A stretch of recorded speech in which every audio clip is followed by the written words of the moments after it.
Good morning. Hope all of you are doing well today. We're just going to dive into some literature from our handy-dandy Sanctus Prophecies, Volume 2 by Mel.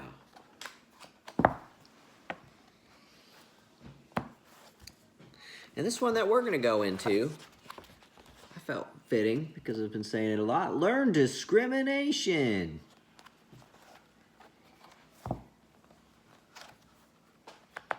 These lessons are for those who wish to be light workers, especially during this time of apocalypse or I don't want to say apocalypse, Armageddon,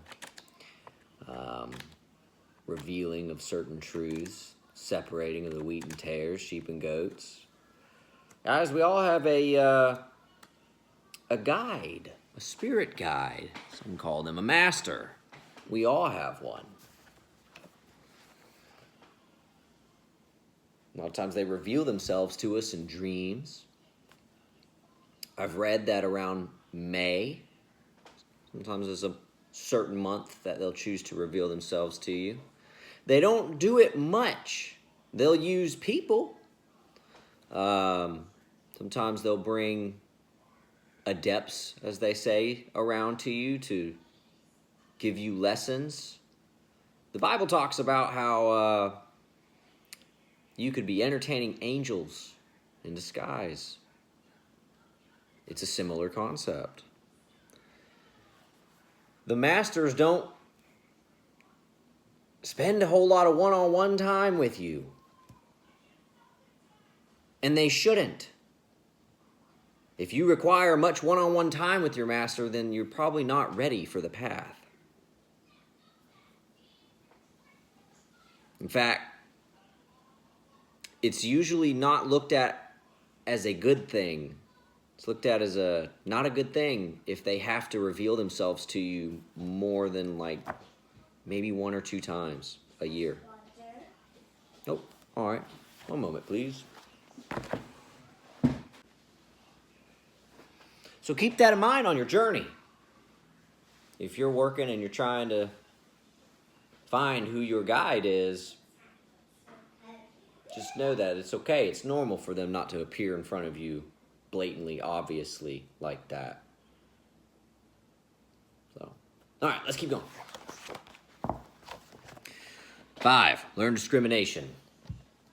Once your perceptions open up to the other dimensions, you will be the focus of much astral chatter from the astral plane. Voices posing as your master will stroke your ego and worm themselves into your confidence. Here is a passage of advice that the master Cthulhu offers. I like Cthulhu. Every life stream on the path, sooner or later, comes to a certain point where he begins to turn to the still small voice within the heart. At first, the individual begins to rely on intuition, then on inspiration, and later still upon that conscious contact with which precedes self-conscious mastery, the attainment of which constitutes his divine freedom from all human concepts and all human form. This is the most difficult point upon the spiritual path, and I ask that you come to the place where you enter into the heart of the silence, where you commune with your own God self, that you be extremely wise, alert, and careful of the response that you will receive, first of all, from your own bodies, because you are a complex mechanism, a sevenfold being.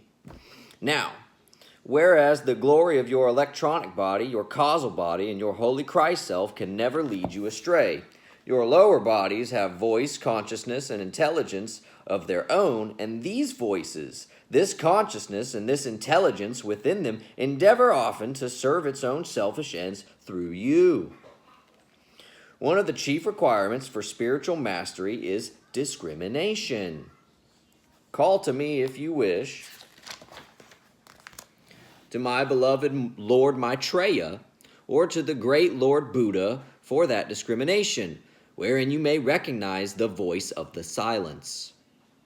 Know always that the prompting which builds up the personality, that which gives aggrandizement to the human ego, is not the still small voice, of the presence, but rather the etheric rumblings of your own past experiences, the emotional desires of your feeling world, or mental concepts and precepts from your past lives.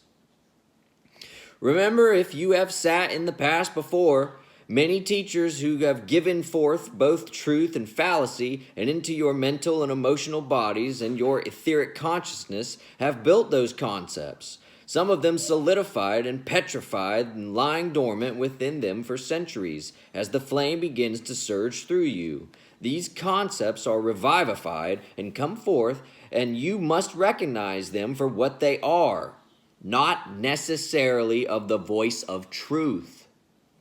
As you proceed into an understanding of the voice of silence, know that that which makes you humble, that which makes you loving, and that which makes you pure, that which makes you harmonious, is of God.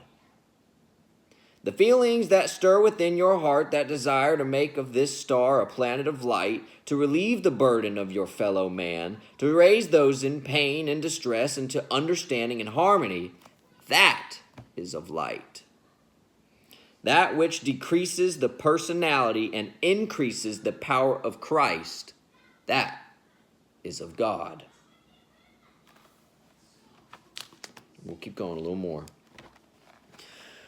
One of the great dangers in dealing with astral entities as if they were divine masters is that if you let one into your confidence, you virtually open the door to all of them. The reason is that the entity who is posing as a master cannot protect you from others of the same vibrations. In other words, that entity has no superior vibrations over others of the same ilk. So even if you invoke violet flame protection from any of the hundreds of Sanctus Germanus' impostors, it would be in vain, since doing so would be detrimental to their own survival. So learn to discriminate between the impostors and the real through developing your knowledge of the ancient wisdom as armor against any impostor or astral shell that may try to trick you. Do not rely on your feelings, as they can be manipulated astrally, but instead listen to your higher self and the intuitions it sends to your conscious mind. You can always count on your higher self, or I am, to convey to the truth.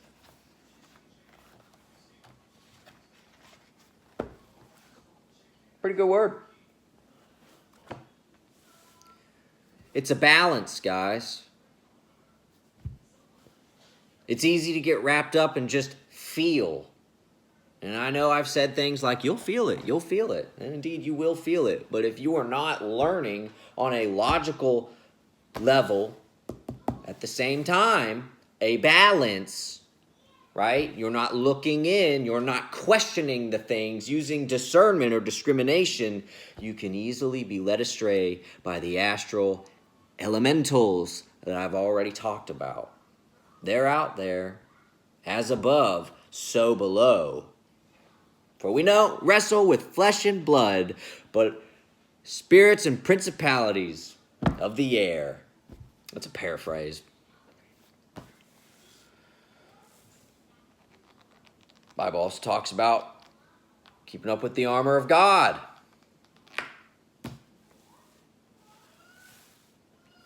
Gotta stay sharp. The devil parades as an angel of light.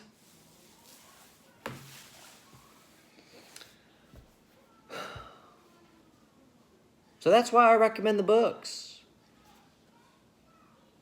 Do you have to have my books that I'm reading? I mean, I don't have any written books, but the books I'm recommending, no.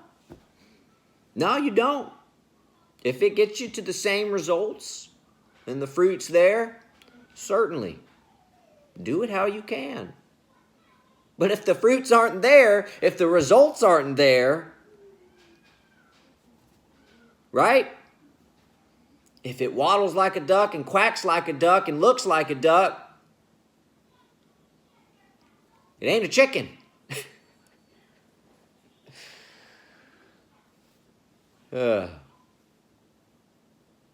Those are just some things to keep in mind as we're on this spiritual quest. Because believe it or not, guys, there are a lot of folks out there that just want to take your money. They just want to take your money. They want to get you all emotionally wrapped up so they can manipulate you, probably to take your money. A big part of it is about that. Money. I don't want your money.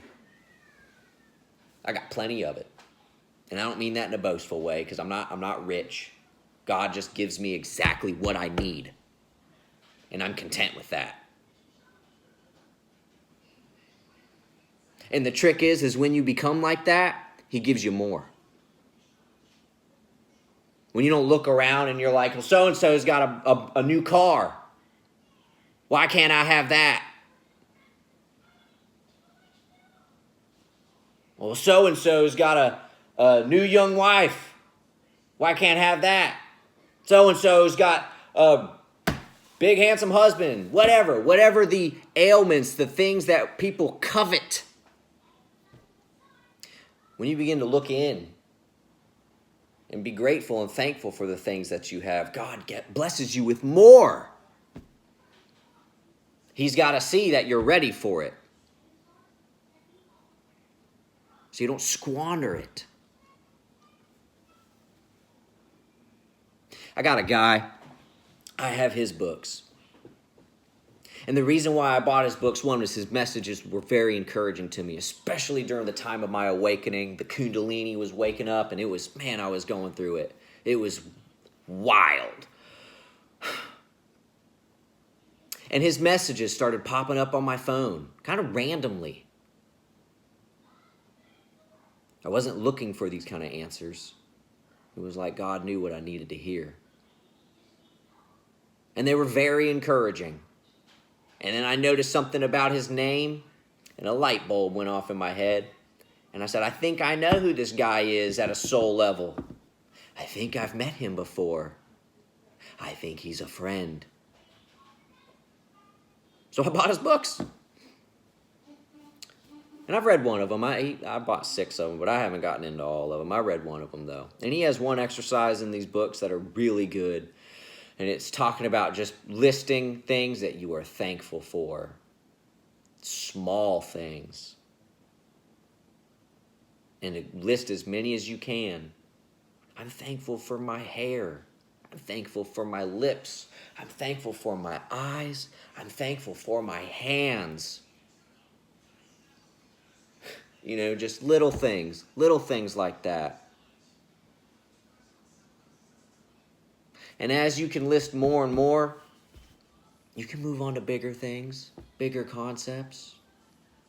You will feel the gratitude, genuine gratitude within yourself. Because if we just focus on abundance, getting rich, right? So many of these folks will come on here and be like, you got money coming in. You got abundance coming in. Ooh, abundant life. And don't get me wrong. God will give you all those things. He really will. But what is your intention? What is your thought? God judges that. And the church people really put an emphasis on what you do. Oh, well, I look good. I did this in the community. Oh, I donated so much money. That's one thing. Oh, man, the Freemasons, they love that. They're so charitable. But doesn't the Bible say to give, your left hand to give without your right hand knowing? And yet I see these Freemasons giving these giant checks, huge checks. They're enormous. And I don't mean just the monetary value on it. I mean they'll give away these giant printed checks to the organization, to these children organizations. Don't even get me on that. And claiming to be spiritual. Look at me. Look at what I give. Look at what I do. Yeah, but what's going on in that head of yours?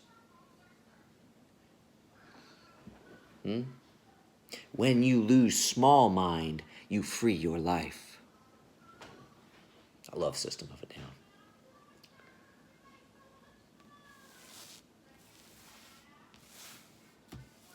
All right, guys. Y'all have a good morning. Bye now.